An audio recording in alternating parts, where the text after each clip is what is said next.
Hello dear friends, ನಾನು ನಿಮ್ಮ Sadat sir. Karnataka police constable 2026 ಈ ಒಂದು ಪರೀಕ್ಷೆಯ ಮೆಂಟಲ್ ಎಬಿಲಿಟಿ ಸೆಕ್ಷನ್ ಅಲ್ಲಿ ಬಂದಿರುವಂತಹ ಪ್ರಶ್ನೆಗಳನ್ನ ನಾವು ವಿಡಿಯೋದಲ್ಲಿ ಸಾಲ್ವ್ ಮಾಡೋಣ ಬನ್ನಿ. ಓಕೆ, ನಾವು ಡೈರೆಕ್ಟ್ ಆಗಿ ಪ್ರಶ್ನೆಗಳಿಗೆ ಹೋಗ್ಬಿಡೋಣ. ಸೊ ಮೊದಲನೇ ಪ್ರಶ್ನೆ ಬಂದಿರೋದು ತುಂಬಾ ಸಿಂಪಲ್ ಕ್ವಶನ್ ಬಂದಿದೆ.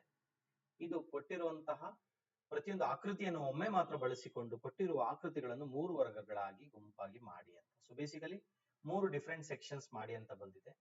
ನಾವಿಲ್ಲಿ ನೋಡಿದ ತಕ್ಷಣ ಗೊತ್ತಾಗುತ್ತೆ ನಮ್ಗೆ. ಒಂದು ಸರ್ಕಲ್ ಇದೆ, ಸರ್ಕಲ್ ಬಂದಿದೆ, ಒಂದು ವೃತ್ತಾಕಾರದ್ದು. ಇನ್ನೊಂದು ನೋಡ್ತೀವಿ ಟ್ರಯಾಂಗಲ್, ನೋಡ್ತೀವಿ ಟ್ರಯಾಂಗಲ್ ಅಥವಾ ತ್ರಿಭುಜ ಬಂದಿದೆ. ಮತ್ತೆ ನೋಡ್ತೀವಿ ಕ್ವಾಡ್ರಿಲ್ಯಾಟ್ರಲ್ ಅಲ್ವಾ, ಕ್ವಾಡ್ರಿಲ್ಯಾಟ್ರಲ್ ನೋಡ್ತೀವಿ ಅಂದ್ರೆ ಚತುರ್ಭುಜ. ವೃತ್ತದ ರಿಲೇಟೆಡ್ ಇದೆ ಆಕೃತಿ, ತ್ರಿಭುಜದ ರಿಲೇಟೆಡ್ ಆಕೃತಿ ಇದೆ, ಮತ್ತು ಚತುರ್ಭುಜದ ರಿಲೇಟೆಡ್ ಆಕೃತಿ ಇದೆ. 3 ತರ ಇದೆ. ಈಗ ಯಾವ್ದಾದ್ರು ಒಂದು ಗುಂಪಾಗಿ ಮಾಡಬಹುದು ನಾವು ನೋಡೋಣ. ಮೊದಲಿಗೆ ವೃತ್ತದ ಆಕೃತಿ ಅಂದ್ರೆ ಇಲ್ಲಿದೆ, ಸರ್ಕಲ್ ಇದೆ, ಸೆಮಿ ಸರ್ಕಲ್ಸ್ ಇದೆ. ಯಾವ್ದಾವ್ದಿದೆ ಸರ್ಕಲ್ ಅಲ್ಲಿ? 1, 3, 5 ಇದು ವೃತ್ತದ ರಿಲೇಟೆಡ್. ಓಕೆ, ಅರ್ಧ ವೃತ್ತ ಇದೆ, ಮತ್ತೆ ಫುಲ್ ಕಂಪ್ಲೀಟ್ ಆಗಿರುವಂತ ವೃತ್ತ ಕೂಡ ಇದೆ, ಸಂಪೂರ್ಣವಾದ ವೃತ್ತ ಇದೆ. ಓಕೆ, ಇದು ಮೊದಲನೇದಾಯ್ತು. ನೆಕ್ಸ್ಟ್ ಟ್ರಯಾಂಗಲ್ ಇದೆ. ಟ್ರಯಾಂಗಲ್ ಯಾವ್ದು? 2, 6, 8 ಇದು ಟ್ರಯಾಂಗಲ್ ಆಯ್ತು. 2, 6, 8 ಟ್ರಯಾಂಗಲ್ ಆಯ್ತು. ಕ್ವಾಡ್ರಿಲ್ಯಾಟರ್ ಅಥವಾ ಚತುರ್ಭುಜ ಯಾವ್ದು? ಇಲ್ಲಿ 4 ಇದೆ, 7 ಇದೆ, ಮತ್ತೆ 9 ಇದೆ. ಸೊ 4, 7, 9 ಇದು ಚತುರ್ಭುಜ ಆಯ್ತು. ಸೊ 1, 3, 5, 2, 6, 8, 4, 7, 9 ಆಪ್ಷನ್ ನಂಬರ್ 3 ಸರಿಯಾದ ಉತ್ತರ. ಬಹಳಷ್ಟು ಈಸಿ ಲೆವೆಲ್ ಇರುವಂತ ಕ್ವಶನ್ ಇದು. ತುಂಬಾ ಈಸಿಯಾಗಿ ನೀವೆಲ್ಲ ಮಾಡಿರ್ತೀರಾ ಅಂತ ಅನ್ಕೊಂಡಿದ್ದೀನಿ. ಓಕೆ, ಬನ್ನಿ ಮುಂದಿನ ಪ್ರಶ್ನೆ. ಪ್ರಶ್ನಾರ್ಥಕ ಚಿಹ್ನೆಯ ಜಾಗದಲ್ಲಿ ಬರುವ ಸಂಖ್ಯೆಯನ್ನು ಗುರುತಿಸಿ. ಇದು ಸ್ವಲ್ಪ ಮಾಡರೇಟ್ ಇದೆ. ಓಕೆ, ನಾನು ಡೈರೆಕ್ಟ್ ಆಗಿ ಈಸಿ ಅಂತ ಹೇಳಕ್ ಆಗಲ್ಲ, ಇದು ಸ್ವಲ್ಪ ಮಾಡರೇಟ್ ಇದೆ ಕ್ವಶನ್. ಇದು ಸ್ವಲ್ಪ ಯೋಚನೆ ಮಾಡಬೇಕಾಗುತ್ತೆ. ಓಕೆ, ಎಸ್ಪೆಷಲಿ ನಾನು ಯಾವಾಗ್ಲೂ ನನ್ನ ಮೆಂಟಲ್ ಎಬಿಲಿಟಿಯಲ್ಲಿ ಎಸ್ಪೆಷಲಿ ಸಂಖ್ಯಾ ಸರಣಿ ಅಥವಾ ನಂಬರ್ ಸೀರೀಸ್ ಅಂತ ಏನಿದೆ ಅದು ಕಂಪಲ್ಸರಿ ಕ್ವಶನ್. IAS ಇಂದ ಹಿಡಿದು KAS ವರೆಗೂ, ಮತ್ತೆ SSC, RRB, ನಮ್ಮ KA ನಡೆಸುವಂತ ಪರೀಕ್ಷೆಗಳಲ್ಲಿ ಕೂಡ ನಂಬರ್ಸ್ ರಿಲೇಟೆಡ್ ಕ್ವಶನ್ ಇದ್ದೇ ಇರುತ್ತೆ. ಹಾಗಾಗಿ ನಂಬರ್ ಸೀರೀಸ್ ಅಲ್ಲಿ ಒಂದು ಬೇಸಿಕ್ ಏನಪ್ಪಾ ಅಂದ್ರೆ ವರ್ಗಗಳು ಅಥವಾ ಸ್ಕ್ವೇರ್ ಅಂತೀವಿ. ಇದು ಗೊತ್ತಿದ್ರೆ ತುಂಬಾ ಈಸಿ ಆಗುತ್ತೆ. ವರ್ಗಗಳು, ಸ್ಕ್ವೇರ್ ನಂಬರ್ಸ್ ಅಂತ ಹೇಳ್ತೀವಿ. ಸೊ ಅದನ್ನ ನಾವು ಗೊತ್ತಿದ್ರೆ ನಮ್ಗೆ ಬಹಳ ಸುಲಭ ಆಗುತ್ತೆ. ಹೇಗೆ ಸರ್ ಗೊತ್ತಾಗುತ್ತೆ ಅಂದ್ರೆ ನೋಡಿ, 6 ಇದೆ ಇಲ್ಲಿ, ಈ ಕಡೆ ನೋಡಿದ್ರೆ 38 ಇದೆ, ಇಲ್ಲಿ ಗೊತ್ತಾಗುತ್ತೆ ನಮ್ಗೆ ವರ್ಗಗಳು ಚೆನ್ನಾಗಿ ಗೊತ್ತಿದ್ರೆ 6 ಸ್ಕ್ವೇರ್ ಅಂದ್ರೆ 36 ಅಂತ ಗೊತ್ತಾಗುತ್ತೆ. ಇದಕ್ಕೆ ಹತ್ರ ಇರುವಂತ ಸಂಖ್ಯೆ ನಾನು ಅಬ್ಸರ್ವ್ ಮಾಡಿದ್ರೆ 2ನ್ನ ಸೇರಿಸ್ಬೇಕು. ಸೇರಿಸಿದ್ರೆ 38 ಆಯ್ತು. ಅದೇ ರೀತಿ ಈ ಕಡೆ 10 ಇದೆ, ಈ ಕಡೆ 102 ಇದೆ. ಸೊ ನನಗೆ ವರ್ಗಗಳ ಬಗ್ಗೆ ಸ್ವಲ್ಪ ಏನಾದ್ರೂ ಐಡಿಯಾ ಇದ್ರೆ ನನಗೆ ಗೊತ್ತಾಗುತ್ತೆ 10 ಸ್ಕ್ವೇರ್. 10 ಸ್ಕ್ವೇರ್ ಅಂದ್ರೆ ಎಷ್ಟು? 100 ಪ್ಲಸ್ 2 ಮಾಡ್ತೀವಿ, 102 ಆಯ್ತು. ಅದೇ ರೀತಿಯಲ್ಲಿ ಈಗ ಉಳಿದಂತಹ ನಂಬರ್ ಇನ್ನೊಂದು 8. ಸೊ ನಾನು ಏನ್ ಮಾಡ್ತೀನಿ, 8ರ ವರ್ಗ ಕಂಡುಹಿಡಿತೀನಿ. 8 ಸ್ಕ್ವೇರ್ ಅಂದ್ರೆ 64 ಪ್ಲಸ್ 2 ಸೇರಿಸಿದ್ರೆ 66 ಆಯ್ತು. ನನ್ನ ಉತ್ತರ 66, ಆಪ್ಷನ್ ನಂಬರ್ 2 66.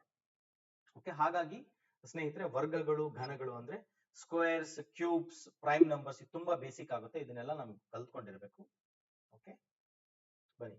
ಒಂದು ಶಂಕುವಿನ ವಕ್ರ ಮೇಲ್ಮೈ ವಿಸ್ತೀರ್ಣವು 528 ಸೆಂಟಿಮೀಟರ್ ಸ್ಕ್ವೇರ್ ಹಾಗೂ ಅದರ ಓರೆ ಎತ್ತರ 12 ಸೆಂಟಿಮೀಟರ್ ಆಗಿದ್ದರೆ ಶಂಕುವಿನ ತ್ರಿಜ್ಯವು ಏನು? ಓಕೆ, ಇದು ಶಂಕು ಅಥವಾ ಕೋನ್ ಅಂತ ಹೇಳ್ತೀವಿ. ಅದ್ರ ಬಗ್ಗೆ ಕೇಳಿದರೆ ವಕ್ರ ಮೇಲ್ಮೈ ವಿಸ್ತೀರ್ಣ ಅಂದ್ರೆ CSA. Okay, curved surface area ಅಂತೀವಿ. ಅದಕ್ಕೆ ಸೂತ್ರ πRL. ಇದು ಕರ್ವ್ಡ್ ಸರ್ಫೇಸ್ ಏರಿಯಾ ಅಥವಾ ವಕ್ರ ಮೇಲ್ಮೈ ವಿಸ್ತೀರ್ಣ. ಓಕೆ, ಶಂಕು ಅದನ್ನು ಕೊಟ್ಟಿದ್ದಾರೆ ಆಲ್ರೆಡಿ, 528 ಕೊಟ್ಟಿದ್ದಾರೆ. ಪೈ ಅಂದ್ರೆ ನಮ್ಗೆಲ್ಲ ಗೊತ್ತಿದೆ, 22/7.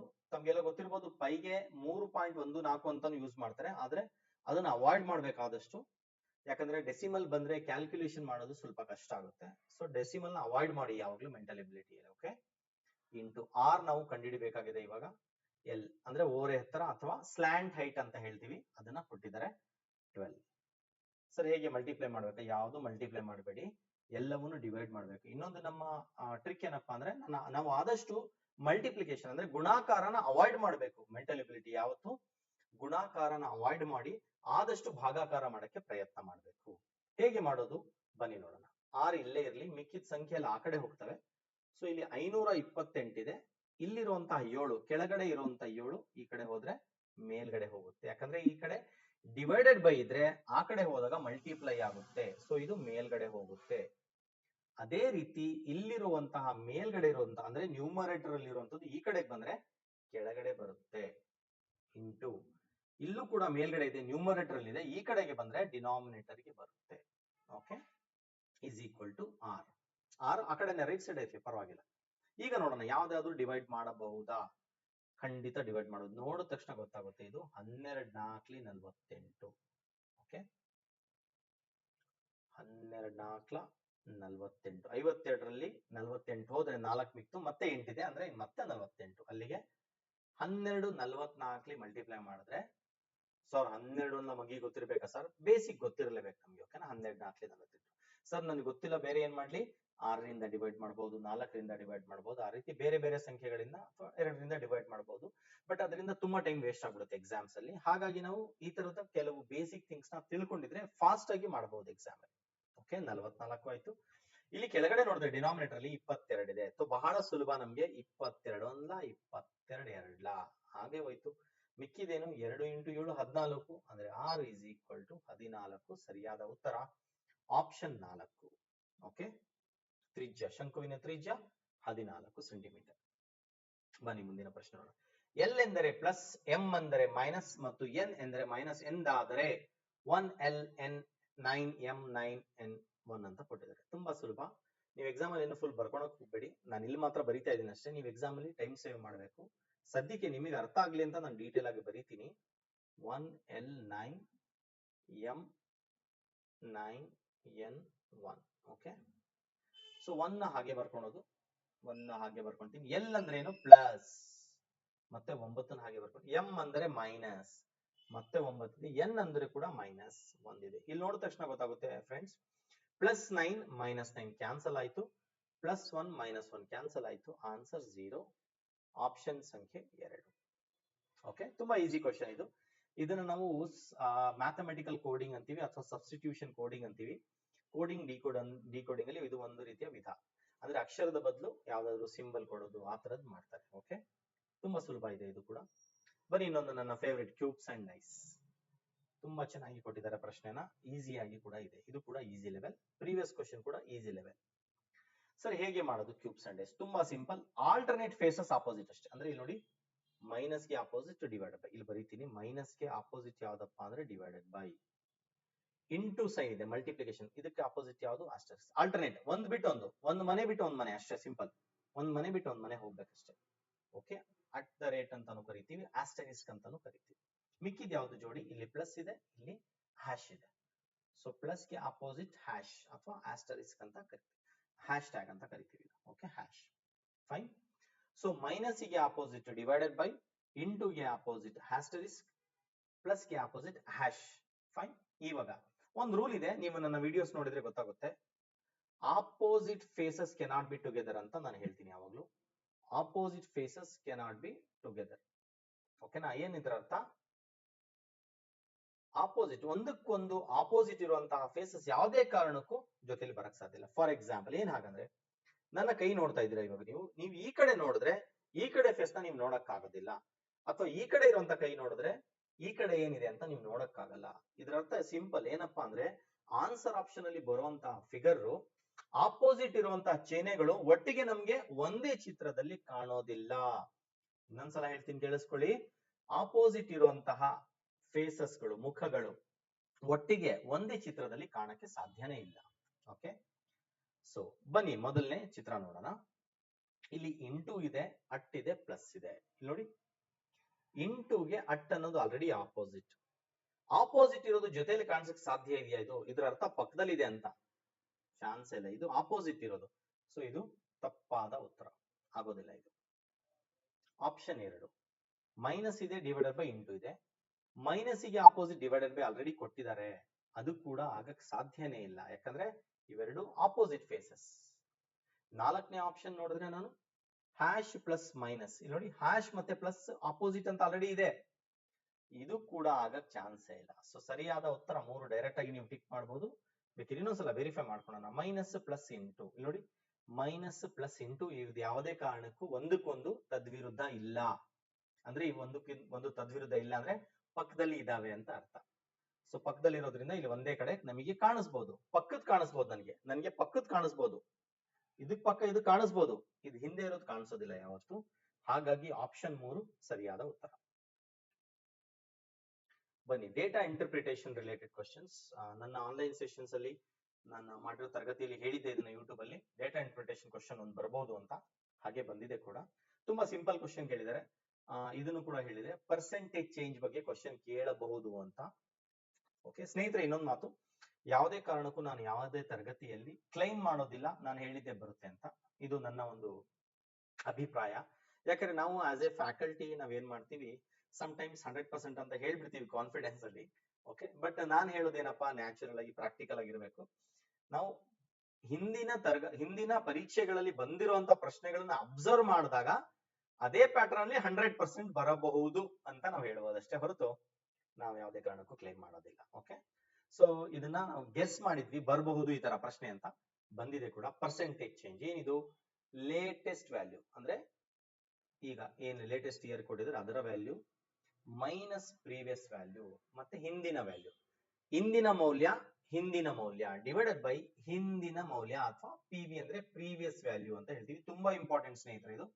ಇದನ್ನ ನೀವೆಲ್ಲಾದ್ರೂ ಒಂದ್ ಕಡೆ ನೋಟ್ ಮಾಡ್ಕೊಳ್ಳಿ, ಬಹಳ ಇಂಪಾರ್ಟೆಂಟ್. ಓಕೆ, ಏನಿದೆ ಲೇಟೆಸ್ಟ್ ಹೇಳಿ, ಕ್ವಶನ್ ಅಲ್ಲಿ ಏನ್ ಹೇಳಿದ್ದಾರೆ ಅವರು, 2019 ಮತ್ತು 20ರ ನಡುವಿನ, ಸೊ 20 ಅನ್ನೋದು ನಿಮ್ಗೆ ಲೇಟೆಸ್ಟ್ ಆಯ್ತು, 20ರ ವ್ಯಾಲ್ಯೂ 15 ಬರ್ಕೊಂತೀನಿ, ಮೈನಸ್ 19 ಅಂದ್ರೆ 2019 ಅಂದ್ರೆ ಅದರ ವ್ಯಾಲ್ಯೂ 10 ಅಂತ ಕೊಟ್ಟಿದ್ದಾರೆ already. Okay, divided by previous value ಅಂದ್ರೆ 10, 2019ರಲ್ಲಿ 10 ಇತ್ತು, ಇಂಟು 100 ಬರ್ಕೊಂಡೆ. ಓಕೆನಾ, ಏನ್ ಮಾಡೋದು ಈಗ ನೆಕ್ಸ್ಟ್ ಸ್ಟೆಪ್ ಅಲ್ಲಿ, 15ರಲ್ಲಿ 10 ಹೋದ್ರೆ 5 ಡಿವೈಡೆಡ್ ಬೈ 10 ಇಂಟು 100. ಓಕೆ, ಇದನ್ನ ಎರಡು ರೀತಿ ಮಾಡಬಹುದು, ಇಲ್ಲಿ 0 ಕ್ಯಾನ್ಸಲ್ ಮಾಡೋದು, 5 ಇಂಟು 10 50 ಈ ತರಾನು ಮಾಡಬಹುದು, ಅಥವಾ 5/10 ಅಂದ್ರೆ 1/2 ಇಂಟು 100 ಮತ್ತೆ 50% ಆಗುತ್ತೆ. So correct answer option 3, 50% is the right answer. Okay, let's move to the next question. Question number 82. ಒಂದು ಕಾರಿನ ವೇಗವನ್ನು ಪ್ರತಿ 30 ನಿಮಿಷಕ್ಕೆ 2 ಕಿಲೋಮೀಟರ್ನಂತೆ ಹೆಚ್ಚಿಸಲಾಗುತ್ತದೆ. ಮೊದಲ 1 ಗಂಟೆಯ ಅವಧಿಯಲ್ಲಿ ಕಾರು 35 ಕಿಲೋಮೀಟರ್ ದೂರವನ್ನು ಕ್ರಮಿಸಿದರೆ 7 ಗಂಟೆ ಅವಧಿಯಲ್ಲಿ ಅದು ಕ್ರಮಿಸಿದ ದೂರವನ್ನು ಕಂಡುಹಿಡಿಯಿರಿ. ಓಕೆನಾ, ಸೊ ಬೇಸಿಕಲಿ ಕ್ರಮಿಸಿದ ದೂರ ಅಂದ್ರೆ ಏನ್ ಫಾರ್ಮುಲಾ ತಮಗೆಲ್ಲ ಗೊತ್ತಿರಬಹುದು, ಇದು speed into time is equal to distance. ಇದು ಬೇಸಿಕ್ ಅಲ್ವಾ. ಬನ್ನಿ ಇದ್ರಲ್ಲಿ ಅರ್ಥ ಮಾಡ್ಕೊಳ್ಳೋಣ. ಸ್ಪೀಡ್ ಬಗ್ಗೆ ಏನ್ ಕೊಟ್ಟಿದ್ದಾರೆ, ಟೈಮ್ ಬಗ್ಗೆ ಏನ್ ಕೊಟ್ಟಿದ್ದಾರೆ, ಡಿಸ್ಟೆನ್ಸ್ ಹೇಗೆ ಕಂಡುಹಿಡಿಯೋದು, ವಿ ವಿಲ್ ಫೈಂಡ್ ಔಟ್. ಓಕೆನಾ, ಫೈನ್. ಈಗ ಸ್ಪೀಡ್ ವಿಷಯಕ್ಕೆ ಬಂದ್ರೆ, ಪ್ರತಿ 30 ನಿಮಿಷಕ್ಕೆ 30 ನಿಮಿಷ ಮತ್ತೆ 30 ನಿಮಿಷ ಎರಡು ಸೇರಿಸಿದ್ರೆ 1 ಗಂಟೆ. ಪ್ರತಿ 30 ನಿಮಿಷಕ್ಕೆ ಚೇಂಜ್ ಆಗ್ತಾ ಇದೆ ಸ್ಪೀಡ್. ಎಷ್ಟು, 2 ಕಿಲೋಮೀಟರ್ ಜಾಸ್ತಿ ಆಗ್ತಾ ಇದೆ. ಎಷ್ಟು ಅಂತ ಫಸ್ಟ್ ಗೊತ್ತಿಲ್ಲ ನಮಗೆ, ಬನ್ನಿ ನೋಡೋಣ ನೆಕ್ಸ್ಟ್. ಓಕೆ, ಸ್ಪೀಡು, ಇದು ಟೈಮ್, ಅದು 30 ನಿಮಿಷ ಅಂತ ಏನಂತೀವಿ, ಇದೇ ಟೈಮ್, ಇದು ಟೈಮ್, ಇದು ಟೋಟಲ್ ಸೇರಿಸಿದ್ರೆ ಮೊದಲನೇ 1 ಗಂಟೆ ಇದು. ಓಕೆನಾ, ಡಿಸ್ಟೆನ್ಸ್ ಏನಿದೆ ಅಂತ ಹೇಳ್ತಾ ಇದ್ದಾರೆ ಇವರು, ಮೊದಲ 1 ಅವರಲ್ಲಿ 35 ಕಿಲೋಮೀಟರ್ ಡಿಸ್ಟೆನ್ಸ್ ಅಂತ ಹೇಳ್ಬಿಟ್ರು. ಅಂದ್ರೆ ಇದರ ಅರ್ಥ ಏನು, ಇಲ್ಲಿ ಆವರೇಜ್ ನಮಗೆ 35 ಬರಲೇಬೇಕು.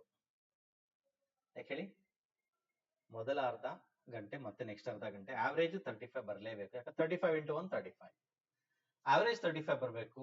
2 ಜಾಸ್ತಿ ಆಗ್ತಾ ಇದೆ ಅಂದ್ರೆ ಅರ್ಥ ಏನು, ಮೊದಲ 30 ನಿಮಿಷದಲ್ಲಿ 34 ಕಿಲೋಮೀಟರ್ ಪರ್ ಅವರ್ ಟ್ರಾವೆಲ್ ಮಾಡ್ತಾ ಇತ್ತು ಈ ಕಾರು, 2 ಕಿಲೋಮೀಟರ್ ಜಾಸ್ತಿ ಆಯ್ತು 30 ನಿಮಿಷ ಆದ್ಮೇಲೆ, ಅಂದ್ರೆ 36 ಕಿಲೋಮೀಟರ್ ಪರ್ ಅವರ್ ಅಂದ್ರೆ ಅಷ್ಟು ಜಾಸ್ತಿ ಆಯ್ತು. ಆವರೇಜ್ ತೊಗೊಂಡ್ರೆ 35 ಇಂಟು 1 35 ಸಿಕ್ಬಿಡುತ್ತೆ ನಮ್ಗೆ ಆನ್ಸರ್. ಸೊ ಅಲ್ಲಿ ಕ್ಲಿಯರ್ ಆಯ್ತು ನಮಗೆ, ಮೊದಲಿಗೆ 34, ಮೊದಲ ಅರ್ಧ ಗಂಟೆ, ನೆಕ್ಸ್ಟ್ 36. ಈಗ ಇದರಲ್ಲಿ ನಾವು ಡಿಸ್ಟೆನ್ಸ್ ನ ಅಬ್ಸರ್ವ್ ಮಾಡ್ತಾ ಹೋದ್ರೆ, ಡಿಸ್ಟೆನ್ಸ್ ಏನಾಯ್ತು ಸರ್, ಮೊದಲನೇ 30 ನಿಮಿಷಕ್ಕೆ ನೆಕ್ಸ್ಟ್ 30 ನಿಮಿಷಕ್ಕೆ ಡಿಸ್ಟೆನ್ಸ್ ಏನಾಯ್ತಪ್ಪ ಅಂದ್ರೆ, ಡಿಸ್ಟೆನ್ಸ್ ಬಂದ್ಬಿಟ್ಟು ಇವಾಗ ಇಲ್ಲಿ ಅರ್ಧ ಗಂಟೆಗೆ 34 ಕಿಲೋಮೀಟರ್ ಪರ್ ಅವರ್ ಹೋಗ್ತಾ ಇರೋದು. ಪರ್ ಅವರ್ 34 ಕಿಲೋಮೀಟರ್ ಅರ್ಧ ಗಂಟೆ, 1 ಗಂಟೆಗೆ. ಸೊ ಅರ್ಧ ಗಂಟೆಲಿ ಎಷ್ಟಾಯ್ತು, 17 ಕಿಲೋಮೀಟರ್ ಟ್ರಾವೆಲ್ ಆಯ್ತು. ಪ್ಲಸ್ 36 ಕಿಲೋಮೀಟರ್ ಪರ್ ಅವರ್ ಇರೋದು ಇದು, ಪರ್ ಅವರ್ ಅಂದ್ರೆ ಅರ್ಧ ಗಂಟೆಗೆ ಎಷ್ಟು, 18, 17 ಪ್ಲಸ್ 18 35. ಇದು ಹೀಗೆ ಕಂಟಿನ್ಯೂ ಆಗುತ್ತೆ, ಯಾಕಂದ್ರೆ 2 ಕಿಲೋಮೀಟರ್ ನಂತೆ ಹೆಚ್ಚಿಸಲಾಗ್ತಾ ಇದೆ. ಸೊ ಇದು ಸಿಂಪಲ್. ಇದರ ಅರ್ಥ ಏನಪ್ಪಾ ಅಂದ್ರೆ, ಇದು ಪ್ರೋಗ್ರೆಷನ್ ಅಂತ ಹೇಳ್ತೀವಿ, ಅರಿಥಮೆಟಿಕ್ ಪ್ರೋಗ್ರೆಷನ್ ಅಂತ. ಫಾರ್ಮುಲಾ ಏನ್ ಬೇಕಾಗಿಲ್ಲ, ನಾವು ಡೈರೆಕ್ಟ್ ಆಗಿ ಮಾಡ್ಬೋದು, ತೊಂದರೆ ಇಲ್ಲ. ಮೊದಲನೇ 1 ಅವರ್ ಅಲ್ಲಿ 17 + 18, ಅದೇ ರೀತಿ ಎರಡನೇ ಅವರ್ ಅಲ್ಲಿ 17 18 ಇದ್ದು 19 20 ಆಗುತ್ತೆ. ಇದೇ ರೀತಿ ಕಂಟಿನ್ಯೂ ಆಗುತ್ತೆ ಇದು. ಓಕೆ, ಈಗ ನಾವು ಸ್ಪೀಡ್ ನ ಹೇಳ್ತಾ ಹೋದ್ರೆ, ಯಾಕಂದ್ರೆ ನಮಗೆ ಸ್ಪೀಡ್ ಬೇಕು, ತುಂಬಾ ಇಂಪಾರ್ಟೆಂಟ್. 34 36 ಇದ್ದಿದ್ದು ನೆಕ್ಸ್ಟ್ ಏನಾಗುತ್ತೆ, ಇಲ್ಲಿಗೆ 36 ಇದ್ದಿದ್ದು ನೆಕ್ಸ್ಟ್ 38 ಆಯ್ತು, ಮತ್ತೆ 40 ಆಯ್ತು. ಇದು ಎರಡನೇ ಗಂಟೆಗೆ. ಓಕೆ, ಇದು ಸೆಕೆಂಡ್ ಅವರ್. ಥರ್ಡ್ ಅವರ್ಗೆ ಏನಾಯ್ತು, 42 44, ಇದು ಥರ್ಡ್ ಅವರ್ಗೆ, ಮೂರನೇ ಗಂಟೆಗೆ. ನೆಕ್ಸ್ಟ್ 46 48, ಇದು ನಾಲ್ಕನೇ ಗಂಟೆಗೆ. ಅದೇ ರೀತಿ 50 52, ಇದು ಐದನೇ ಗಂಟೆಗೆ. 54 56 ಆರನೇ ಗಂಟೆಗೆ. 58 60, ಇದು ಏಳನೇ ಗಂಟೆ. 7 ಗಂಟೆ ಅಂತ ಹೇಳ್ಬಿಟ್ಟಿದ್ದಾರೆ. ಸೊ 7 ಗಂಟೆ ಈ ತರ ಆಗುತ್ತೆ ಆಕ್ಚುಲಿ ಇದು. ಓಕೆ ಸ್ನೇಹಿತರೆ, ನಮ್ಗೆಲ್ಲ ಗೊತ್ತು. ಇವ್ರು ಹೇಳಿರೋದು ಎಷ್ಟು ಇವಾಗ, 7 ಗಂಟೆ ಅವಧಿಯಲ್ಲಿ, ಅಂದ್ರೆ ಟೈಮ್ ಕೊಟ್ಬಿಟ್ರು ಇಲ್ಲ, ಆಲ್ರೆಡಿ ಟೈಮ್ ಕೊಟ್ರು, 7 ಅವರ್ಸ್ ಅಂತ ಕೊಟ್ಬಿಟ್ಟಿದ್ದಾರೆ. ಆವರೇಜ್ ಸ್ಪೀಡ್ ಮಾತ್ರ ಗೊತ್ತಾಗ್ಬೇಕು ನಮ್ಗೆ. ಆವರೇಜ್ ಸ್ಪೀಡ್ ನ ಕಂಡಿಡ್ಕೊಂಡ್ರೆ ಡೈರೆಕ್ಟ್ ಆಗಿ ಡಿಸ್ಟೆನ್ಸ್ ಎಷ್ಟು ಅಂತ ಹೇಳ್ಬೋದು, ತುಂಬಾ ಈಸಿ. ಆವರೇಜ್ ಸ್ಪೀಡ್ ನಮ್ಗೆಲ್ಲ ಗೊತ್ತಿರಲಿ, ಪ್ರೋಗ್ರೆಷನ್ ಅಲ್ಲಿ ಆವರೇಜ್ ಕಂಡಿಡೋದು ತುಂಬಾ ಈಸಿ. ನಾನು ಒಂದು ಎಕ್ಸಾಂಪಲ್ ತೋರಿಸ್ತೀನಿ ನಿಮ್ಗೆ, ಇಲ್ಲೇ ನೋಡಿ. ಈಗ 1 3 5 7 9 ಅಂತ ಇದೆ. ಇದಕ್ಕೆ ಆವರೇಜ್ ಕಂಡಿಡೀರಿ ಅಂದ್ರೆ ನಾವೇನು ಫಾರ್ಮುಲಾ ಮಾಡೋದ್ ಬೇಕಾಗಿಲ್ಲ. Sum of all observation divided by number of observation, ಅದೇನ್ ಮಾಡೋದ್ ಬೇಕಾಗಿಲ್ಲ.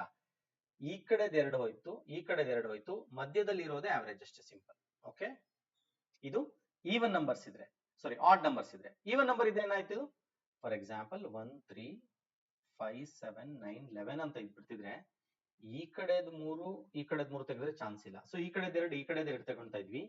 ಮಧ್ಯೆ ಇರುವಂತ ಎರಡು ಸಂಖ್ಯೆಗಳನ್ನ ಕೂಡಿ ಡಿವೈಡೆಡ್ ಬೈ 2 ಮಾಡ್ತಿದ್ವಿ. 5 + 7 12/2 ಅಂದ್ರೆ 6 ಆವರೇಜ್ ಆಗುತ್ತೆ ಇಲ್ಲಿ. ಓಕೆ, ಈ ಕಾನ್ಸೆಪ್ಟ್ ನ ಯೂಸ್ ಮಾಡೋಣ. ಆವರೇಜ್ ಕಾನ್ಸೆಪ್ಟ್ ಎಷ್ಟು ಇರೋದು ನಮ್ಗೆ ಗಂಟೆ, ನಮ್ಮ ಹತ್ರ 7 ಗಂಟೆ ಇರೋದು. ಸೊ ಮೊದಲ 3 ಗಂಟೆ ಹೋಯ್ತು, ನಮಗೆ ಬೇಕಾಗಿಲ್ಲ. ನೆಕ್ಸ್ಟ್ ಇರುವಂತ 3 ಗಂಟೆ ಇದು ಬೇಕಾಗಿಲ್ಲ, 5 6 ಬೇಕಾಗಿಲ್ಲ. ನಮಗ್ ಬೇಕಾಗಿರೋ ಆವರೇಜ್ ಎಷ್ಟು, ಇಲ್ಲೇನಿದೆ 46 ಮತ್ತೆ 48 ಇದೆ. 46 ಮತ್ತೆ 48 ಬಂತು. ಇದರ ಸರಾಸರಿ ವೇಗ 47. ಯಾಕೆ, 46 + 48 ಡಿವೈಡೆಡ್ ಬೈ 2, 47. ನಮ್ಗೆ ವೇಗ ಸಿಕ್ಬಿಡ್ತು. ಅಲ್ಲಿಗೆ ಏನಾಯ್ತು, 47 ನಮ್ಗೆ ಸರಾಸರಿ ವೇಗ, ಸ್ಪೀಡ್ 47 ಸಿಕ್ತು. 47 × 7 ಮಾಡಿದ್ರೆ ನಮಗೆ ಡಿಸ್ಟೆನ್ಸ್ ಬಂತು 280 + 49 329. ತುಂಬಾ ಈಸಿಯಾಗಿ ಇದನ್ನ ಮಾಡಬಹುದು. ಸಿಂಪಲ್ ಬೇಸಿಕ್ ಕಾನ್ಸೆಪ್ಟ್ ನ ಯೂಸ್ ಮಾಡಿಕೊಂಡು ನಾವು ಈ ಕ್ವಶನ್ ನ ಸಾಲ್ವ್ ಮಾಡಬಹುದು. So 329 kilometre is the right answer. Easy ಮಾಡೋದು, ಈ ರೀತಿ ನಾವು ಮಲ್ಟಿಪ್ಲಿಕೇಶನ್ ನ ಫಾಸ್ಟ್ ಆಗಿ ಮಾಡಬಹುದು. ಓಕೆನಾ. ಸೊ 329 ಕರೆಕ್ಟ್ ಆನ್ಸರ್, ಆಪ್ಷನ್ 1 ಸರಿಯಾದ ಉತ್ತರ. ಆಲ್ರೈಟ್, ಬನ್ನಿ ನೆಕ್ಸ್ಟ್ ಕ್ವಶನ್ ಹೋಗೋಣ. 500ರ ಮೇಲೆ, ಇದು ಡಿಸ್ಕೌಂಟ್ಸ್ ಅಲ್ಲಿ ಬಹಳಷ್ಟು ಸಲ ಕೇಳುವಂತ ಪ್ರಶ್ನೆ. ಇದರಲ್ಲೂ ಕೂಡ ನಾವೇನು ಫಾರ್ಮುಲಾ ಇಲ್ಲದೆ ಮಾಡೋಣ. ಓಕೆ, 500ರ ಮೇಲೆ 40% ರಿಯಾಯಿತಿ. ಏನಪ್ಪಾ 40% ರಿಯಾಯಿತಿ ಅಂದ್ರೆ ಡೈರೆಕ್ಟ್ ಆಗಿ ಮಾಡ್ಬೋದು. ಡಿಸ್ಕೌಂಟ್ ಅಲ್ಲಿ ಎಸ್ಪೆಷಲಿ 10% ಅಂದ್ರೆ ಪರ್ಸೆಂಟೇಜ್ ಅಲ್ಲಿ 10% ಅಂದ್ರೆ ಒಂದು ಸೊನ್ನೆನ ಕಳೆದ್ರೆ ಸಾಕು. ಏನಿದ್ರ ಅರ್ಥ, 100ಕ್ಕೆ 10% ಅಂದ್ರೆ ಒಂದು ಸೊನ್ನೆ ಕಳೆದ್ರೆ ಮುಗೀತಷ್ಟೇ, 10 ವ್ಯಾಲ್ಯೂ ಬಂದ್ಬಿಡುತ್ತೆ. ಓಕೆ, 20 ಅಂದ್ರೆ ಇದಕ್ಕೆ ನೀವು ಮಲ್ಟಿಪ್ಲೈ ಮಾಡಿದ್ರೆ ಸಾಕಷ್ಟೇ. ಅದೇ ರೀತಿ 500ಕ್ಕೆ 10% ಅಂದ್ರೆ 50, 40% ಅಂದ್ರೆ 50 × 4 200 ರೂಪಾಯಿ. ಇದು 40% ಅಂದ್ರೆ. ಸೊ 500ರಲ್ಲಿ 200 ಹೋದ್ರೆ 300, ಇದು ಒಂದಾಯ್ತು. ಮತ್ತೆ ಏನ್ ಹೇಳ್ತಿದ್ರೆ, ಅದೇ ಮೊತ್ತದ ಮೇಲೆ 30% ಹಾಗೂ 10% ಎಂಬ ಸತತ ಎರಡು ರಿಯಾಯಿತಿಗಳ ನಡುವಿನ ವ್ಯತ್ಯಾಸ ಎಷ್ಟು ಅಂತ ಹೇಳಿದ್ರೆ, ಬನ್ನಿ ನೋಡೋಣ. ಇದು 500 ಇದೆ, ಫಸ್ಟ್ 30% ರಿಯಾಯಿತಿ ಮಾಡಿದರೆ. ನಾನು ಅವಾಗಲೇ ಹೇಳಿದೆ 10% ಅಂದ್ರೆ 50, 30% ಅಂದ್ರೆ 150. ಇದನ್ನ ತೆಗೆದ್ರೆ ಎಷ್ಟು ಬಂತು, 350. ಈಗ ಇದ್ರ ಮೇಲೆ 10%, 10% ಅಂದ್ರೆ ಏನ್ ಮಾಡ್ಬೇಕು, ಒಂದು ಸೊನ್ನೆನ ತೆಗಿಬೇಕಷ್ಟೇ. ಸೊ 35 ಆಗುತ್ತೆ. 350ರಲ್ಲಿ ಒಂದು ಸೊನ್ನೆ ತೆಗೆದ್ರೆ ಲಾಸ್ಟ್ ಅಲ್ಲಿ 35 ಆಯ್ತು. ಇದನ್ನ ತೆಗೆದ್ರೆ ಆನ್ಸರ್ ಎಷ್ಟು ಬಂತು, 315. ಈಗ ಕೇಳಿರೋದೇನು, ಇವೆರಡರ ನಡುವಿನ ವ್ಯತ್ಯಾಸ ಏನು. ಇಲ್ಲಿ 300 ಬರ್ತಾ ಇತ್ತು, ಇಲ್ಲಿ 315. ವ್ಯತ್ಯಾಸ ಎಷ್ಟು ಬಂತು, ಆಪ್ಷನ್ 1 15 ಸರಿಯಾದ ಉತ್ತರ. ಓಕೆ, ಸೊ ಇಲ್ಲೂ ಕೂಡ ನಾವು ಯಾವುದೇ ಸೂತ್ರ ಯೂಸ್ ಮಾಡಲಿಲ್ಲ, ಜಸ್ಟ್ ಸಿಂಪಲ್ ಆಗಿ ಡೈರೆಕ್ಟ್ ಆಗಿ ಡಿಸ್ಕೌಂಟ್ ಮಾಡ್ಕೊಂಡು ಬಂದ್ವಿ ಅಷ್ಟೇ. ಇದು ಕಾಮನ್ ಸೆನ್ಸ್ ಸಿಗತ್ತೆ, ಈಸಿ ಕ್ವಶನ್ ಅಂತ ನಾನು ಹೇಳ್ತೀನಿ ಇದನ್ನ. ಓಕೆ, ಬನ್ನಿ ನೆಕ್ಸ್ಟ್. ದಿಕ್ಕುಗಳ ರಿಲೇಟೆಡ್ ಕ್ವಶನ್ ಬಂದಿದೆ, ಡೈರೆಕ್ಷನ್ ಸೆನ್ಸ್ ಅಂತ ಹೇಳ್ತೀವಿ, ಅದ್ರ ಬಗ್ಗೆ ಬಂದು ಪ್ರಕಾಶನು ರಂಗಮಂದಿರಕ್ಕೆ ಹೋಗಲು ಬಯಸುತ್ತಾನೆ ಪೂರ್ವದಲ್ಲಿರುವ ತನ್ನ ಮನೆಯಿಂದ. ಓಕೆ, ಬರ್ಕೊಳ್ಳೋಣ ಇಲ್ಲಿ ಡೈರೆಕ್ಷನ್ಸ್. ಇದು ನಮ್ಗೆ ಪೂರ್ವದಲ್ಲಿರುವ ತನ್ನ ಮನೆ, ಅವನ ಮನೆ ಇದು. ಓಕೆ, ಹೋಮ್, ಮನೆ ಅಂತ ಬರ್ಕೊಂಡ್ವಿ. ಮನೆಯಿಂದ ಪ್ರಾರಂಭಿಸುತ್ತಾನೆ ಮತ್ತು ಒಂದು ಅಡ್ಡ ರಸ್ತೆ ಕೂಡುವಿಕೆ, ಇಲ್ಲಿ ಅಡ್ಡ ರಸ್ತೆ ಇದೆ, ಇಲ್ಲಿಗೆ ಬಂದಿದ್ದಾನೆ. ಬಲಕ್ಕೆ ಅಂದ್ರೆ ಇಲ್ಲಿಂದ ಬಂದಾಗ ಅವನ ಬಲಕ್ಕೆ ಅಂದ್ರೆ ಈ ಡೈರೆಕ್ಷನ್ ಆಗುತ್ತೆ. Okay, north direction. ವಿಶ್ವವಿದ್ಯಾಲಯ ಅಂತ ಹೇಳ್ತಾರೆ, ವಿಶ್ವವಿದ್ಯಾಲಯ, ವಿವಿ ಅಂತ ಬರೀತೀನಿ. ನೇರವಾಗಿ ಮುಂದೆ ಹೋದ್ರೆ ಆಸ್ಪತ್ರೆ ಅಂತ ಹೇಳ್ತಾ ಇದ್ದಾರೆ, ನೇರವಾಗಿ ಮುಂದೆ ಹೋದ್ರೆ ಆಸ್ಪತ್ರೆ. ಹಾಗಿದ್ರೆ ರಂಗಮಂದಿರ ಎಲ್ಲಿದೆ? ರಂಗಮಂದಿರ ಎಡಗಡೆ ಇದೆ. ರಂಗಮಂದಿರ ಎಡಗಡೆ ಅಂದ್ರೆ ಯಾವ್ದಾಯ್ತು?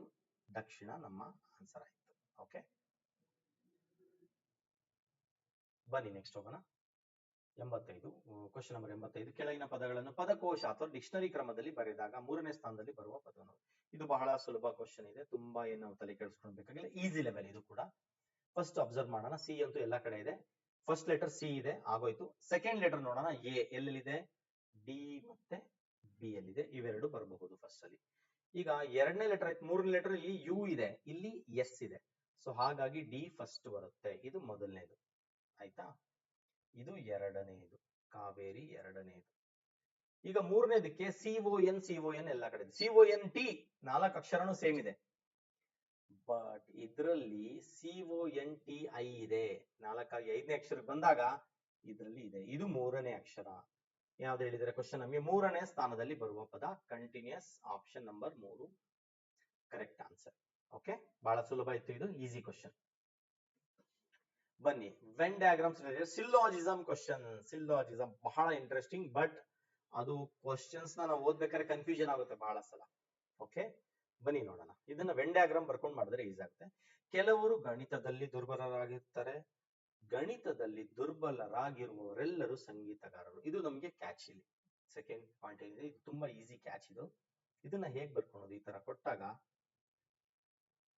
ಇದನ್ನ ನಾನು ಬರ್ಕೊಂತೀನಿ, ವೀಕ್ ಇನ್ ಮ್ಯಾಥ್ಸ್ ಅಂತ ಬರ್ಕೊಂತೀನಿ, WIN ಅಂತ ಬರ್ಕೊಂಡ್ಬಿಡ್ತೀನಿ. Okay, week in maths. Week in maths ಇರೋರೆಲ್ಲ ಏನಂತೆ? ಮ್ಯೂಸಿಷಿಯನ್, ಸಂಗೀತಗಾರರು. ಓಕೆ, ಯಾರ್ಯಾರು ಗಣಿತದಲ್ಲಿ ದುರ್ಬಲರಾಗಿದ್ದಾರೋ ಅವರೆಲ್ಲರೂ ಮ್ಯೂಸಿಷಿಯನ್ಸ್ ಅಂತ ಹೇಳಿದ್ದಾರೆ, ಸಂಗೀತಗಾರರು ಅಂತ ಹೇಳಿದ್ದಾರೆ. ಓಕೆ, ಈಗ ತೀರ್ಮಾನ ಅಥವಾ ಕನ್ಕ್ಲೂಷನ್. ಕೆಲವು ಸಂಗೀತಗಾರರು ಗಣಿತದಲ್ಲಿ ದುರ್ಬಲರಾಗಿದ್ದಾರೆ. ಹೌದು, ಖಂಡಿತ, ಯಾಕಂದ್ರೆ ಮ್ಯೂಸಿಷಿಯನ್ಸ್ ಆಗಿದ್ದಾರೆ. ಎಸ್, ಸೊ ಖಂಡಿತವಾಗಿಯೂ ನಿಜ, ಆಪ್ಷನ್ 3 ಕರೆಕ್ಟ್ ಆನ್ಸರ್. ಇದಕ್ಕೆ ಒಂದು ಎಕ್ಸಾಂಪಲ್ ಕೊಟ್ಬಿಡ್ತೀನಿ ನಿಮ್ಗೆ. ನೋಡಿ, ಒಂದು ಎಕ್ಸಾಂಪಲ್ ಕೊಡ್ತೀನಿ. ಸಪೋಸ್ ಎಲ್ಲಾ ಕ್ಯಾರೆಟ್ಸ್ ವೆಜಿಟಬಲ್ಸ್ ಅಂತ ಅನ್ಕೊಳ್ಳೋಣ. ಓಕೆ, ಎಲ್ಲಾ ಕ್ಯಾರೆಟ್ಸ್ ವೆಜಿಟಬಲ್ಸ್ ಅಥವಾ ಎಲ್ಲಾ ಕ್ಯಾರೆಟ್ಗಳು ತರಕಾರಿಗಳು. ಓಕೆನಾ, ಆಲ್ ಕ್ಯಾರೆಟ್ಸ್ ವೆಜಿಟಬಲ್ಸ್ ಅಂತ ಹೇಳ್ಬೋದು. ಆಮೇಲೆ ಸಮ್ ವೆಜಿಟಬಲ್ಸ್ ಕ್ಯಾರೆಟ್ ಅಂತ ಹೇಳಿದ್ರು ನಿಜಾನೇ ಆಗುತ್ತೆ. ಏನಿದ್ರ ಅರ್ಥ? All carrots vegetables, some vegetables, ಕೆಲವು ತರಕಾರಿಗಳು ಕ್ಯಾರೆಟ್ಗಳು. ಕರೆಕ್ಟ್. ಅದೇ ರೀತಿ ಇಲ್ಲಿ all those who are weak in maths are musicians, some musicians are weak in maths. Absolutely fine, allowed. Okay, ಹಾಗಾಗಿ ಖಂಡಿತವಾಗಿಯೂ ನಿಜ ಆಯ್ತು ಇದು. ಬನ್ನಿ ನೆಕ್ಸ್ಟ್. ಆಗಸ್ಟ್ 14, 2010 ವಾರದ ಯಾವ ದಿನವಾಗಿತ್ತು? ಇದು ಕ್ಯಾಲೆಂಡರ್ ರಿಲೇಟೆಡ್ ಪ್ರಶ್ನೆ. ಇದಕ್ಕೆ ಸ್ವಲ್ಪ ಬೇಸಿಕ್ಸ್ ನಿಮಗೆ ಜಾಸ್ತಿ ಗೊತ್ತಿರಬೇಕಾಗುತ್ತೆ. ನಾನು ಈ ಕ್ವಶನ್ ಅಲ್ಲಿ ತುಂಬಾ ಏನು ಎಕ್ಸ್ಪ್ಲೈನ್ ಮಾಡಕ್ ಹೋಗಲ್ಲ ಬೇಸಿಕ್ಸ್ ನಿಮಗೆ. ನಾನು ಸಿಂಪಲ್ ಆಗಿ ನಿಮಗೆ ಇಲ್ಲಿ ಇದರ ಆಡ್ ಡೇಸ್ ಬಗ್ಗೆ ಒಂದು ಸ್ವಲ್ಪ ಸಿಂಪಲ್ ಆಗಿ ಹೇಳ್ಬಿಡ್ತೀನಿ. ಒಂದು ನೆನಪಿರ್ಲಿ, every 4th century is a leap is having 0 odd days. Every 4th century 400 multiplication ಯಾವ್ದೇ ಅದು ಬರುತ್ತೋ ಅದೆಲ್ಲ ಕೂಡ ಲೀಪ್ ಇಯರ್. ಅದಕ್ಕೆ ನಾವ್ ಏನ್ ಮಾಡ್ತೀವಿ, 400 × 5 2000 ಇದರಲ್ಲಿ ಆಡ್ ಡೇಸ್ ಅಂತ ಹೇಳ್ತೀವಿ ನಾವು. ಓಕೆ, ಹೆಚ್ಚುವರಿ ದಿನಗಳು. ಈ ಕಾನ್ಸೆಪ್ಟ್ ನಾವು ಯೂಸ್ ಮಾಡ್ತೀವಿ. ಡೀಟೇಲ್ ಗೆ ನಾವು ಕ್ಯಾಲೆಂಡರ್ ಅಲ್ಲಿ ಒಂದು ವಿಡಿಯೋಸ್ ಇದೆ, ನೀವು ನೋಡಬಹುದು ಕ್ಯಾಲೆಂಡರ್ ರಿಲೇಟೆಡ್ ಟಾಪಿಕ್. ಇಲ್ಲಿ ಸದ್ಯಕ್ಕೆ ಸಿಂಪಲ್ ಆಗಿ 2000 ಇಸ್ವಿ ಅಂದ್ರೆ 0 ಇರುತ್ತೆ, ಶೂನ್ಯ ಇರುತ್ತೆ, ಆಡ್ ಡೇಸ್. 2000 ಮುಗ್ದೋಯ್ತು. 2010 ಇದೆ, ನಾವ್ 2009 ತಗೊಳ್ಳೋಣ. 2000ದಿಂದ 2009 ಅಂದ್ರೆ 2001 ರಿಂದ 2009 ಅಂದ್ರೆ ಟೋಟಲ್ ಎಷ್ಟು ವರ್ಷ ಬಂತು ನಮಗೆ? 9 ವರ್ಷ ಬಂತು. ಈ 9 ವರ್ಷಗಳು 9 ಆಡ್ ಡೇಸ್. ಪ್ರತಿ ವರ್ಷದಲ್ಲೂ ಒಂದು ಆಡ್ ಡೇ ಇದ್ದೇ ಇರುತ್ತೆ, ಅದನ್ನ ತಗೊಂಡ್ಬರ್ತೀವಿ. ಸರ್ ಇಷ್ಟೇನಾ? ಲೀಪ್ ಇಯರ್ಸ್ ಇರಲ್ವಾ? ಹೌದು, ಖಂಡಿತ ಇದರಲ್ಲಿ ಲೀಪ್ ಇಯರ್ ಇರುತ್ತೆ. ಯಾವುದು? 2004 ಅಂದ್ರೆ 4ರಿಂದ ಡಿವೈಡ್ ಆಗುವಂತ ನಂಬರ್, ಮತ್ತೆ 2008 ಇವೆರಡು ಕೂಡ ಲೀಪ್ ಇಯರ್ ಆಗಿರೋದ್ರಿಂದ ಈ 2 ವರ್ಷಗಳಲ್ಲೂ ಕೂಡ ಲೀಪ್ ಇಯರ್ಸ್ ಇರುತ್ತೆ. ಇಲ್ಲಿ ಎಕ್ಸ್ಟ್ರಾ ಒಂದೊಂದು ದಿನ ಬರುತ್ತೆ. ತಮಗೆ ಗೊತ್ತಿರ್ಬೋದು ಫೆಬ್ರವರಿ 29 ಅಂತ ಒಂದ್ ದಿನ ಬರುತ್ತೆ 4 ವರ್ಷಕ್ಕೆ. ಸೊ 2004ರಲ್ಲೂ ಒಂದ್ಸಲ ಬಂತು, 2008ರಲ್ಲೂ ಕೂಡ ಬಂತು. ಇದನ್ನ ಬರ್ಕೊಂಡ್ಬಿಡ್ತೀನಿ. ಇವೆರಡು ದಿನ ಎಕ್ಸ್ಟ್ರಾ ಆಗುತ್ತೆ. ಸೊ 9 + 2 11, 11 ಆಡ್ ಡೇಸ್ ಆಗೋಯ್ತು. ಇದು ಮುಗೀತು. ಎಲ್ಲಿವರೆಗೂ? 2009ವರೆಗೂ ಮುಗಿದೋಯ್ತು ಕತೆ. ಈಗ 2010ಕ್ಕೆ ಬರ್ತೀವಿ ನಾವು. 10ರಲ್ಲಿ ಜನವರಿ, ಫೆಬ್ರವರಿ ಎಲ್ಲ ನಮಗೆ ಗೊತ್ತಿರಬೇಕು. ತುಂಬಾ ಈಸಿ ಇದೆ, ಇದೇನು ತೊಂದರೆ ಇಲ್ಲ. ಜನವರಿಯಲ್ಲಿ 31 ದಿನ 7ರಿಂದ ಭಾಗ ಮಾಡ್ತೀವಿ. 31 ಡಿವೈಡ್ ಬೈ 7 ಅಂದ್ರೆ 7 4 28. ಎಕ್ಸ್ಟ್ರಾ ಮಿಕ್ಕಿದ ಎಷ್ಟು ದಿನ? 3 ದಿನ. ಇದು ಕಾನ್ಸೆಪ್ಟ್ ಆಡ್ ಡೇಸ್. ಓಕೆ. ಫೆಬ್ರವರಿಲಿ 28, ಯಾಕಂದ್ರೆ 2010 ಫೆಬ್ರವರಿ ಏನು ಲೀಪ್ ಇಯರ್ ಅಲ್ಲ. 28 ದಿನ ಅಂದ್ರೆ 0, ಅದ್ರದ್ದು ಕೌಂಟ್ ತಗೊಳಲ್ಲ ನಾವು. ಮಾರ್ಚ್ಗೆ ಹೋಗ್ತೀವಿ 31 ದಿನ, ಮತ್ತೆ 3 ದಿನ ಬಂತು. ಏಪ್ರಿಲ್ಗೆ ಹೋಗ್ತೀವಿ 2 ದಿನ ಬಂತು. ಮೇಗೆ ಬರ್ತೀವಿ 3 ದಿನ ಬಂತು. ಜೂನ್ಗೆ ಬಂತೀವಿ 2 ದಿನ ಬಂತು. ಜುಲೈಗೆ ಬರ್ತೀವಿ 3 ದಿನ ಬಂತು. ಸೊ ಎಷ್ಟಾಯ್ತು? 3 3 9 4 13 3 16 ದಿನ ಆಗೋಯ್ತು. ಇದಿಷ್ಟು ಬಂತು? 16 ದಿನ ಆಡ್ ಡೇಸ್ ಬಂತು. ಎಲ್ಲಿಂದ? ಜನವರಿಯಿಂದ ಆಗಸ್ಟ್ ವರೆಗೂ, ಜನವರಿಯಿಂದ ಜುಲೈವರೆಗೂ. ಆಗಸ್ಟ್ ಅಲ್ಲಿ ಏನ್ ಹೇಳಿದಾರೆ? 2014 ಅಂತ ಹೇಳಿರೋದು ನೆನಪಿರ್ಲಿ. ಸರಿ, 14 ಆಗಸ್ಟ್ ಅಂತ ಹೇಳಿದ್ರು. ಆಗಸ್ಟ್ ಅಲ್ಲಿರೋದು 14 ದಿನ. 7ರಿಂದ 14 ಡಿವೈಡ್ ಆಗುತ್ತೆ. ಸೊ ಇದು ಕೌಂಟ್ ಇಲ್ಲ ನಮ್ಗೆ, 0 ಆಡ್ ಡೇಸ್. ಯಾಕೆ ಹೇಳಿ? 14 7ರಿಂದ ಡಿವೈಡ್ ಆಗುತ್ತೆ. ಇದನ್ನೇನು ನಾವು ಲೆಕ್ಕಕ್ಕೆ ತಗೊಳೋದು ಬೇಕಾಗಿಲ್ಲ. ನಾವು ಲೆಕ್ಕಕ್ಕೆ ಇವೆರಡನ್ನೇ ತಗೋಬೇಕು. 1 + 6 7, 1 + 1 2, 27. 7 3 21. 7ರಿಂದ ಡಿವೈಡ್ ಮಾಡಿದ್ರೆ ಎಕ್ಸ್ಟ್ರಾ ಎಷ್ಟು ದಿನ ಮಿಕ್ತು? 6 ದಿನ ಮಿಕ್ತು. 6 ದಿನ ಅಂದ್ರೆ ಆಡ್ ಡೇಸ್ ಬಂದ್ರೆ ನಮ್ಗೆ ಈ ತರ ಕಂಡೀಷನ್ ಅಲ್ಲಿ ಅದು ಸ್ಯಾಟರ್ಡೆ ಆಗಿರುತ್ತೆ. ಸೊ ಶನಿವಾರ ಆಪ್ಷನ್ 3 ಕರೆಕ್ಟ್ ಆನ್ಸರ್. ಓಕೆ, ನೆನ್ಪಿರ್ಲಿ. ಮೊದಲು 2000ವರೆಗೂ ಮಾಡಬೇಕು, ಅದಾದ್ಮೇಲೆ 2001ರಿಂದ 2009ವರೆಗೂ ಮಾಡಬೇಕು, ಕೊನೆಗೆ 2010ರಲ್ಲಿ ಜನವರಿಯಿಂದ ಜುಲೈವರೆಗೂ ಮಾಡಿದ್ವಿ. ಆಗಸ್ಟ್ ಅಲ್ಲಿ 14 ಕೊಟ್ಟಿದ್ರಿಂದ ನಾವು ಕೌಂಟ್ ತಗೊಳ್ಳಿಲ್ಲ. 14 ಬಿಟ್ಟು ಬೇರೆ ಡೇಟ್ ಕೊಡ್ತಿದ್ರೆ ನಾವು ತಗೊಳ್ತಾ ಇದ್ವಿ.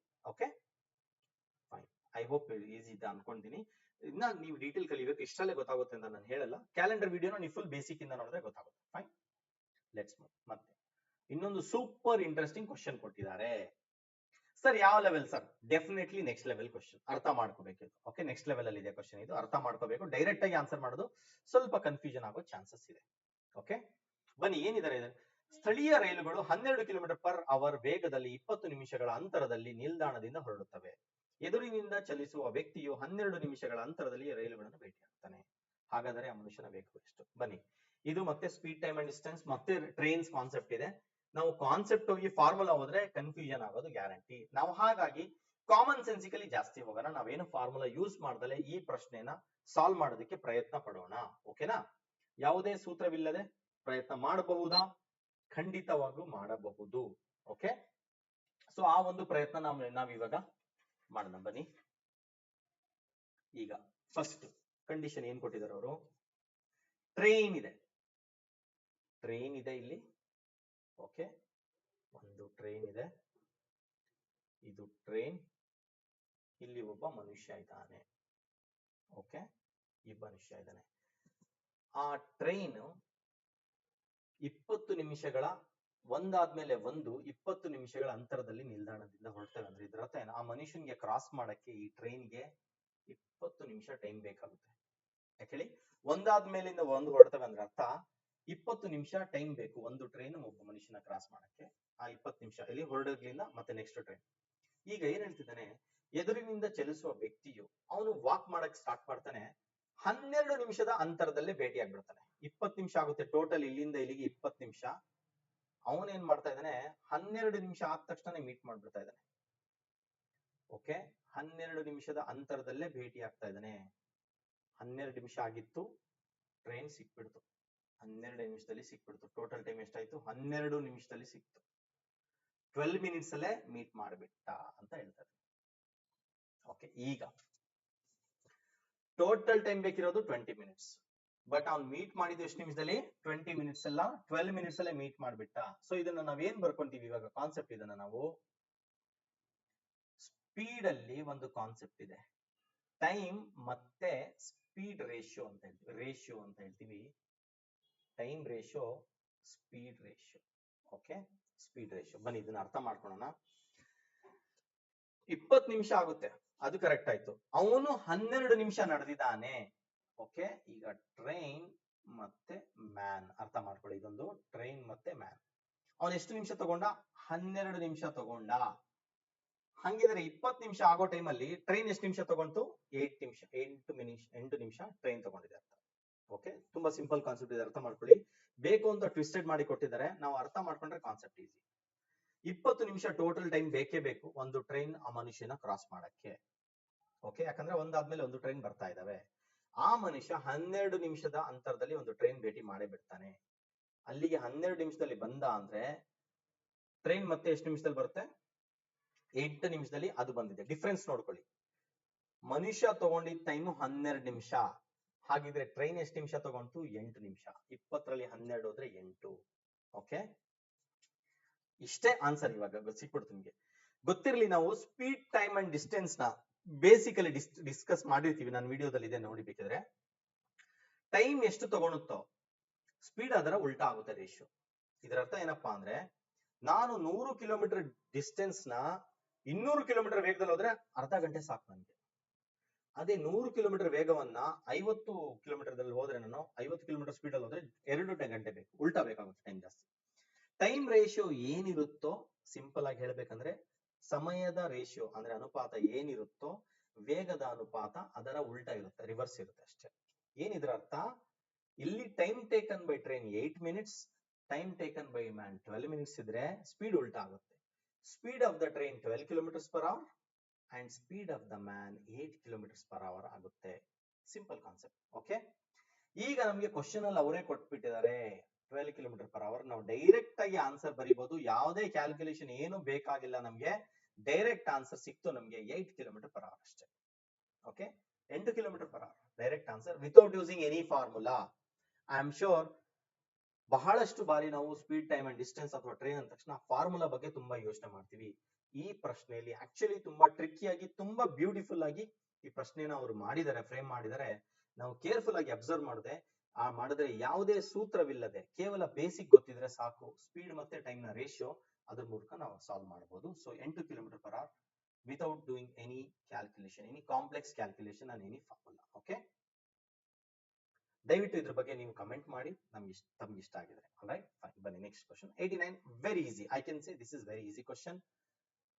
ಸೀಟಿಂಗ್ ಅರೇಂಜ್ಮೆಂಟ್ ಅಂತ ಹೇಳ್ತೀವಿ. ಎಷ್ಟು ಜನ ಇದಾರೆ ಇಲ್ಲಿ? 6 ಜನ. ಸಿಂಪಲ್, ಸೀಟಿಂಗ್ ಅರೇಂಜ್ಮೆಂಟ್ ಕೊಟ್ಟ ತಕ್ಷಣ 6 ಜನ ಅಂದ್ರೆ 6 ಸ್ಪೇಸ್ ಬರ್ಕೊಂಡ್ಬಿಡಿ. 1 2 3 4 5 6.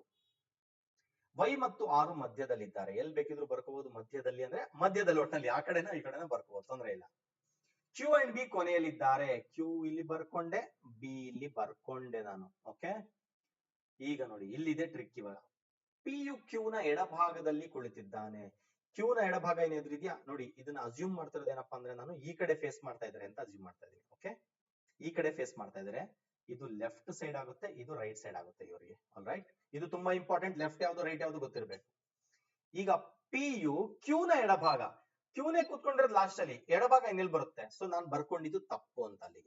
ಅಲ್ಲಿಗೆ ಕ್ಯೂ ಇಲ್ಲಿ ಬರ್ಕೋಬಾರ್ದು, ಇಲ್ಲಿಗೆ ನಾನು ಬಿ ಬರ್ಕೋಬೇಕಿತ್ತು, ಇಲ್ಲಿಗೆ ನಾನು ಕ್ಯೂ ಬರ್ಕೋಬೇಕಿತ್ತು. ನಾನು ಸ್ಟಾರ್ಟಿಂಗ್ ತಪ್ಪು ಬರ್ಕೊಂಡೆ, ದಟ್ಸ್ ಓಕೆ, ಬರ್ಕೊಂಡೆ, ಆಯ್ತು. ಈಗೇನು? ಪಿ ಯು ಕ್ಯೂ ನ ಎಡಭಾಗದಲ್ಲಿ ಬರ್ಕೊಂಡಿದ್ದಾನೆ, ಕ್ಯೂ ನ ಎಡಭಾಗ ಇದು, ಸೊ ಇಲ್ಲಿ ಬರ್ಕೊಂಡೆ ಪಿ. ಬಿ ಯ ಬಲಭಾಗದಲ್ಲಿ ಯಾರಿದ್ದಾರೆ? ಇಲ್ಲಿ ಮಿಕ್ಕಿರೋದು ಇನ್ಯಾರು ನೋಡಿದ್ರೆ ಗೊತ್ತಾಗುತ್ತೆ, ಎಲ್ಲರೂ ಖಾಲಿ ಆಗ್ಬಿಟ್ರು. ಮಿಕ್ಕಿರೋದು ಎ ಅವರು ಅಷ್ಟೇ. ಎ ಅಂತ ಇದಾರಲ್ಲ, ಇವರೇ ಮಿಕ್ಕಿರೋದು. ಸೊ ಆಪ್ಷನ್ 3 ಎ ಸರಿಯಾದ ಉತ್ತರ. ಬಹಳ ಈಸಿ, ತುಂಬಾ ಸುಲಭವಾದಂತ ಪ್ರಶ್ನೆ ಇದು. ಓಕೆ, ಬನ್ನಿ ನೆಕ್ಸ್ಟ್ ಕ್ವಶನ್ ಹೋಗೋಣ. ಒಂದು ನಿರ್ದಿಷ್ಟ ಕೋಡ್ ಭಾಷೆಯಲ್ಲಿ ಹಾರ್ಟ್ ಕೋಡಿಂಗ್ ಡಿಕೋಡಿಂಗ್ ಬಂದೇ ಬರುತ್ತೆ ಅಂತ ಹೇಳಿದೆ, ಮತ್ತೆ ಬಂದಿದೆ ಕ್ವಶನ್. SVZIG ಅದೇ ಕೋಡ್ ಅಲ್ಲಿ ಕೋಡಿಂಗ್ ಡಿಕೋಡಿಂಗ್ ಎಸ್ಪೆಷಲಿ ಕ್ವಶನ್ ಇದ್ರೆ ಸ್ನೇಹಿತರೆ, ಈಗ ನಿಮ್ಗೆ ಸ್ಕ್ರೀನ್ ಮೇಲೆ ನಾನು ತೋರಿಸ್ತಾ ಇದ್ದೀನಿ, ಆರ್ಡರ್ ಏನ್ ತೋರಿಸ್ತಾ ಇದ್ದೀನಿ ಆ ರೀತಿ ಬರ್ಕೊಂಡ್ರೆ ನಿಮ್ಗೆ ಬಹಳ ಸುಲಭ ಆಗುತ್ತೆ ಕೋಡಿಂಗ್ ಡಿಕೋಡಿಂಗ್ ಸಾಲ್ವ್ ಮಾಡೋದು. ಹೇಗೆ ಸರ್ ಅಂತೀರಾ? ಈಗ ಅಬ್ಸರ್ವ್ ಮಾಡಿದ್ರೆ ಗೊತ್ತಾಗುತ್ತೆ. ಹಾರ್ಟ್, ಆಮೇಲೆ ಇದೊಂದಾಯ್ತು. ಇನ್ನೊಂದು ಟೆಕ್ನಿಕ್ ನಿಮ್ಗೆ ಹೇಳ್ಕೊಡ್ತೀನಿ, ಸಿಂಪಲ್ ಟೆಕ್ನಿಕ್. ಪ್ರಿಫರಬಲಿ ನೀವು ಆ ಪದದ ಕೆಳಗಡೆ ಕೊಟ್ಟಿರುವಂತ ಪದ ಬರ್ಕೋಬೇಕು. ಹಾರ್ಟ್ ಅಂದ್ರೆ ಏನಂತ ಹೇಳಿದ್ರೆ SVZIG ಅಂತ ಕೊಟ್ಟಿದ್ದಾರೆ. SVZIG ನೋಡಿ, ಹೆಚ್ ಮತ್ತೆ ಎಸ್ ಅಬ್ಸರ್ವ್ ಮಾಡಿ ಕೇರ್ಫುಲ್ ಆಗಿ. ಹೆಚ್ ಮತ್ತೆ ಎಸ್ ಏನಾಗಿದೆ ಇಲ್ಲಿ? ಪರಸ್ಪರ ವಿರುದ್ಧವಾಗಿದೆ. ಇ ಮತ್ತೆ ವಿ ವಿರುದ್ಧವಾಗಿದೆ, ಎ ಮತ್ತೆ ಝೆಡ್ ವಿರುದ್ಧವಾಗಿದೆ, ಆರ್ ಮತ್ತೆ ವೈ ವಿರುದ್ಧ ಆಗಿದೆ, ಟಿ ಮತ್ತೆ ಜಿ ವಿರುದ್ಧ, ಪರಸ್ಪರ ಆಪೋಸಿಟ್ ವಿರುದ್ಧವಾಗಿದೆ ಅಷ್ಟೇ. ಸೊ ಸೇಮ್ ಕ್ವಶನ್ ನಾವು ಇವಾಗ ಮಾಡ್ಬೇಕು, ಇಷ್ಟೇ ಮಾಡ್ಬೇಕಾಗಿರೋದು ನಾವು ಕೂಡ ಮೈಂಡ್ ಗೆ ಅಪೋಸಿಟ್ ಬರಿಬೇಕು. ಯಾವುದು ರಿವರ್ಸ್ ಆರ್ಡರ್ ಹೋದ್ರೆ ಅಪೋಸಿಟ್. ಎಂ ಗೆ ಅಪೋಸಿಟ್ ಯಾವ್ದಿದೆ ನೋಡಿ ಇಲ್ಲಿ ಎನ್, ಐ ಗೆ ಅಪೋಸಿಟ್ ಆರ್ ಇದೆ, ಎನ್ ಗೆ ಅಪೋಸಿಟ್ ಎಂ ಇದೆ, ಡಿ ಗೆ ಅಪೋಸಿಟ್ ಡಬ್ಲ್ಯೂ ಇದೆ. N R M W option 4 ಸರಿಯಾದ ಉತ್ತರ. ಓಕೆ, ಐ ಹೋಪ್ ತಮ್ಗೆ ಈ ವಿಡಿಯೋ ಇಂದ ಉಪಯೋಗ ಆಗಿದೆ ಅಂತ ಅನ್ಕೊಂತೀನಿ. ತಾವೆಲ್ಲರೂ ದಯವಿಟ್ಟು ನಿಮ್ಗೆ ಯೂಸ್ ಆಗಿದೆ ಅನ್ಸಿದ್ರೆ, ನಿಮ್ಗೆ ವಿಡಿಯೋ ಯೂಸ್ ಆಗಿದೆ ಅಂತ ಅನ್ಸಿದ್ರೆ ನಮ್ಮ ಚಾನಲ್ ನ ಸಬ್ಸ್ಕ್ರೈಬ್ ಮಾಡ್ಕೊಳ್ಳಿ. ROIT ಅಕಾಡೆಮಿ ಅಂತ ನಮ್ಮ ಚಾನಲ್. ನಮಗೂ ಕೂಡ ಸಪೋರ್ಟ್ ಮಾಡಿ. ನಿಮ್ಮ ಪ್ರೋತ್ಸಾಹ ನಮ್ಗೆ ಬಹಳಷ್ಟು ಅವಶ್ಯಕತೆ ಇದೆ. ತಾವೆಲ್ಲರೂ ದಯವಿಟ್ಟು ನಮಗೂ ಕೂಡ ಪ್ರೋತ್ಸಾಹ ಮಾಡಿ. ಹಾಗೆ ತಮ್ಗೆ ಮೆಂಟಲ್ ಎಬಿಲಿಟಿಯ ರಿಲೇಟೆಡ್ ಯಾವುದೇ ವಿಷಯದ ಬಗ್ಗೆ ಸವಿಸ್ತಾರವಾಗಿ ವಿಡಿಯೋ ಬೇಕಿದ್ರೆ ನನ್ನ ವಿಡಿಯೋಸ್ ಆಲ್ರೆಡಿ ಇದೆ, ನೋಡಬಹುದು. ಅಥವಾ ನೀವು ಯಾವುದೇ ಪ್ರಶ್ನೆಯನ್ನ ನೀವು ನನಗೆ ಕಳಿಸಿದ್ರೆ ನಾನು ಅದನ್ನ ಕೂಡ ಸಾಲ್ವ್ ಮಾಡಿ ನಾನು ವಿಡಿಯೋ ಕೂಡ ಮಾಡಿ ಅಪ್ಲೋಡ್ ಮಾಡ್ತೀನಿ. ನನ್ನ ಸಂಖ್ಯೆಯನ್ನು ಕೂಡ ನಾನು ಇಲ್ಲಿ ಮೊಬೈಲ್ ನಂಬರ್ ನ ಸ್ಕ್ರೀನ್ ಮೇಲೆ ಬರೀತಾ ಇದ್ದೀನಿ ಇವಾಗ. ಸೊ ನೀವು ನನ್ನ ಸಂಖ್ಯೆಗೆ ಕೂಡ ನೀವು ವಾಟ್ಸ್ಆಪ್ ಮಾಡಬಹುದು. So do not hesitate. You can directly WhatsApp me the question on mental ability. Okay, 8861169896. ಇದು ನನ್ನ ವಾಟ್ಸ್ಆಪ್ ಸಂಖ್ಯೆ ಆಗಿದೆ. 8861169896 ನನ್ನ ವಾಟ್ಸ್ಆಪ್ ಸಂಖ್ಯೆ. ನೀವು ಯಾವುದೇ ಮುಜುಗರ ಇಲ್ಲದೆ ನನಗೆ ವಾಟ್ಸ್ಆಪ್ ಮಾಡಿ ಕ್ವಶನ್ಸ್ ನ ಕಳಿಸಿ, ನಾನು ಸಾಲ್ವ್ ಮಾಡ್ತೀನಿ. ಸಾಲ್ವ್ ಮಾಡ್ಬಿಟ್ಟು ನಾನು ವಿಡಿಯೋನ ಯೂಟ್ಯೂಬ್ ಚಾನಲ್ ಅಲ್ಲಿ ಅಪ್ಲೋಡ್ ಮಾಡ್ತೀನಿ. ತಾವೆಲ್ಲರೂ ದಯವಿಟ್ಟು ನಮ್ಮ ಚಾನಲ್ ನ ಸಬ್ಸ್ಕ್ರೈಬ್ ಮಾಡಿ. ಅದೇ ರೀತಿ ನಮ್ಮ ಇನ್ಸ್ಟಾಗ್ರಾಮ್ ಚಾನಲ್ ಕೂಡ ಇದೆ, ROIT ಅಕಾಡೆಮಿ, ಸೇಮ್ ಅದೇ ಹೆಸರಿಂದ. ತಾವು ದಯವಿಟ್ಟು ನಮ್ಮ ಇನ್ಸ್ಟಾಗ್ರಾಮ್ಗೂ ಕೂಡ ತಾವು ಫಾಲೋ ಮಾಡಿ, ನಮ್ಮನ್ನ ಪ್ರೋತ್ಸಾಹ ಮಾಡಿ. ಓಕೆ ಸ್ನೇಹಿತರೆ, ಮತ್ತೆ ಸಿಗೋಣ ನಾವು ಮತ್ತಷ್ಟು ಪ್ರಶ್ನೆಗಳೊಂದಿಗೆ. ನಾನು ಬೈಲಿಂಗ್ವಲ್ ಕ್ಲಾಸಸ್ ಮಾಡೋದ್ರಿಂದ English as well as Kannada ಯಾವುದೇ ಇರಲಿ ನಾನು ಕ್ಲಾಸಸ್ ನ ಮಾಡ್ತೀನಿ. ತಮಗೆ ಉಪಯೋಗ ಹಾಗೆ ಖಂಡಿತ ಕ್ಲಾಸಸ್ ನ ಮಾಡ್ತೀನಿ. ಐ ಹೋಪ್ ಈ ವಿಡಿಯೋ ತಮಗೆ ಉಪಯೋಗ ಆಗಿದೆ ಅಂತ ಅನ್ಕೊಂತೀನಿ. ಧನ್ಯವಾದಗಳು. Thank you and wish you all the best.